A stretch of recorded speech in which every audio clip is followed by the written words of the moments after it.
Bonjour à tous et bienvenue sur notre nouvelle chaîne YouTube dédiée à la présentation de biens immobiliers d'exception. Dans ces vidéos, nous vous présenterons des villas, des penthouses ou encore des châteaux de prestige et nous vous expliquerons comment vous aussi, vous pouvez peut-être acheter, mais surtout louer ces biens immobiliers. Aujourd'hui, nous allons vous montrer en détail une villa de milliardaire à Saint-Tropez, mais également tous les petits secrets dont regorge cette propriété d'exception. Les amis, sur YouTube, abonnez-vous et activez la cloche, idem sur Instagram. Et maintenant, place à la présentation. C'est parti!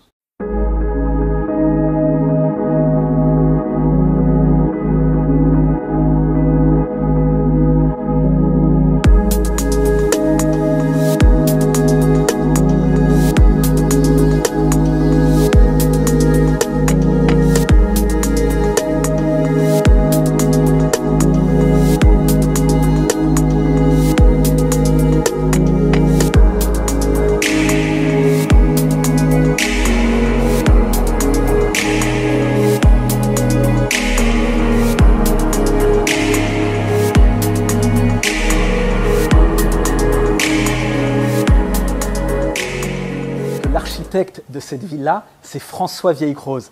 Il est diplômé de l'école spéciale d'architecture de Paris. Et ici, à Saint-Tropez, c'est un peu une sommité. Il s'occupe de villas, d'hôtels et de domaines viticoles. Il s'est notamment occupé de l'hôtel de Paris, de la Bastide Saint-Tropez, mais également de la ferme des Mares. Cette création originale a la particularité unique d'offrir une vue onirique à la fois sur l'Escalais et aussi sur la baie de Pamplonne. C'est une véritable œuvre d'art contemporaine. Grâce notamment à ces très grandes baies vitrées, on a cette impression d'avoir l'extérieur à l'intérieur de la maison et réciproquement.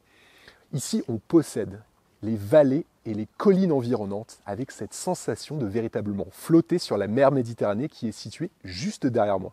Le terme Méditerranée provient du latin Mediterraneus qui signifie au milieu des terres. Et lorsqu'on peut regarder d'un côté les Alpes avec le parc national du Mercantour et de l'autre la baie de Pamplonne, l'expression prend tout son sens.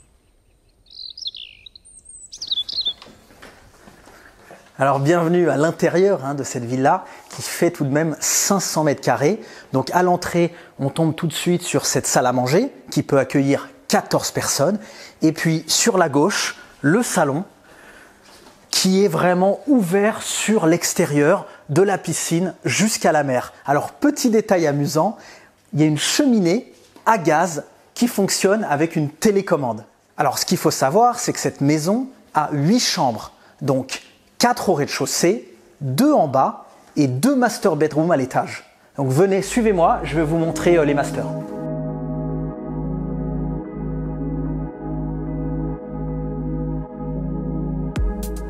Alors donc la première master qui a vue donc sur la plage de l'Escalais et donc on a vraiment cette sensation presque d'être sur un bateau et d'être quasiment sur l'eau.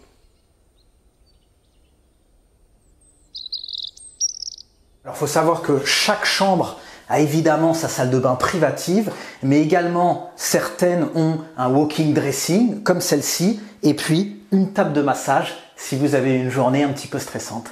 Alors bienvenue dans la dernière et pour moi la plus belle master bedroom de cette villa qui a vraiment une vue alors là extraordinaire puisqu'on a la plage de l'Escalais sur la droite, la piscine et puis au fond la plage de Pamplonne et cette superbe aussi salle de bain avec baignoire, douche, tout équipé et des grandes baies vitrées comme ça pour avoir également une vue sur la mer.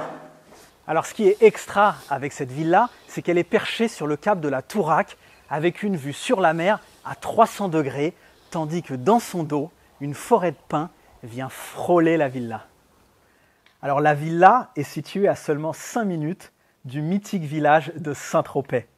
Et ce qu'il faut savoir, c'est que Saint-Tropez, c'était une cité corsaire au XVIe siècle.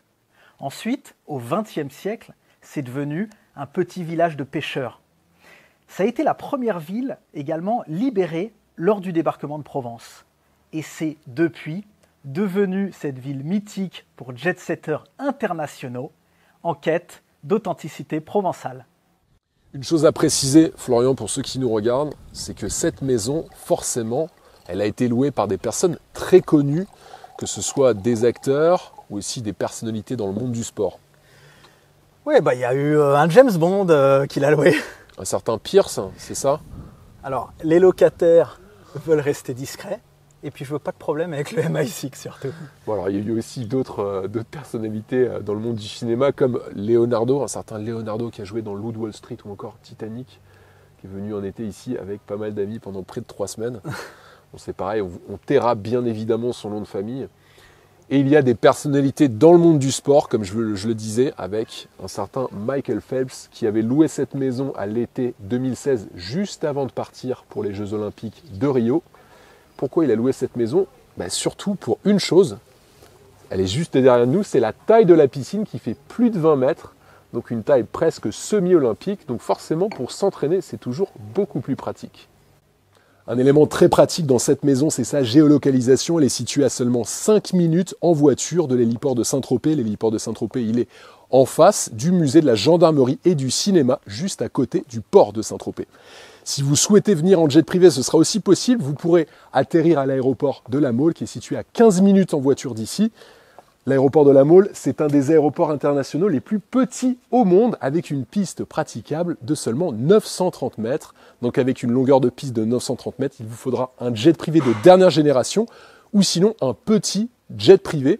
Si vous avez un avion beaucoup plus gros, là par contre, il faudra vous diriger sur l'aéroport de Hyères, situé à environ 1 heure de route de la maison. On marche actuellement sur l'allée d'accès de la maison, entre le portail et le parking de la maison, qui mesure plus de 100 mètres de longueur et qui appartient à la propriété, qui a une superficie juste colossale. Oui, il faut savoir qu'elle est posée sur un terrain de 6000 m². Donc la villa est dans un parc. C'est ça. Et tout autour, ce sont des terrains viticoles. Et qui dit terrain viticole, dit forcément interdiction de construire. Donc une villa comme ça est préservée de voisins. Et donc forcément, vous êtes dans un calme absolu.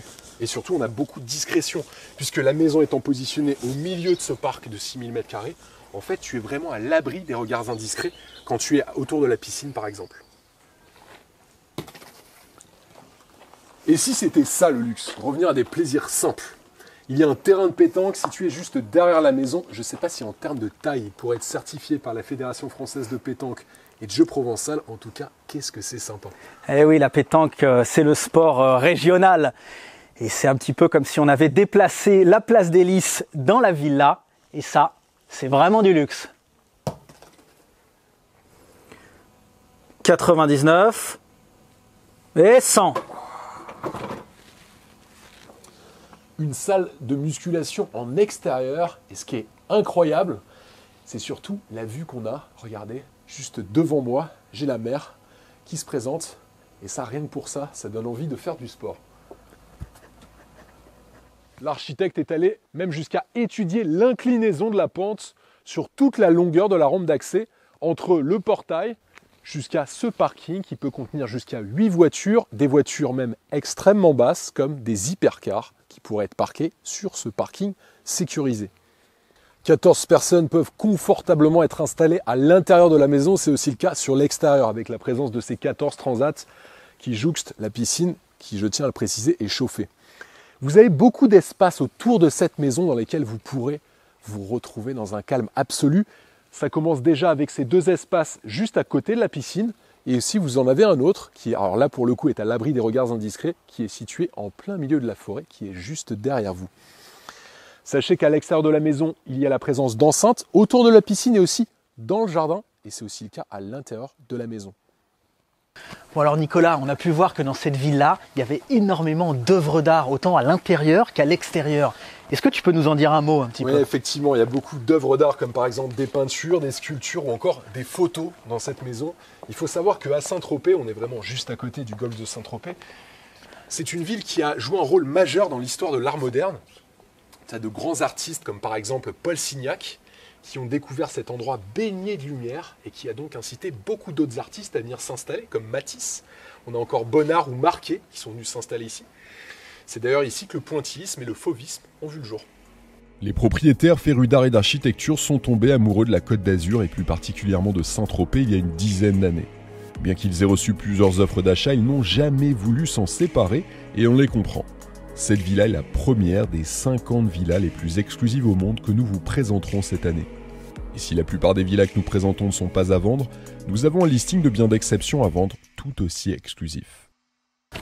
Je vais conclure cette vidéo par la devise de la commune de Saint-Tropez, Ad usque fidelis en latin, qui signifie en français fidèle jusqu'au bout. Alors soyez fidèles jusqu'au bout et abonnez-vous, activez la cloche et mettez-nous en commentaire quel type de bien vous aimeriez qu'on vous montre.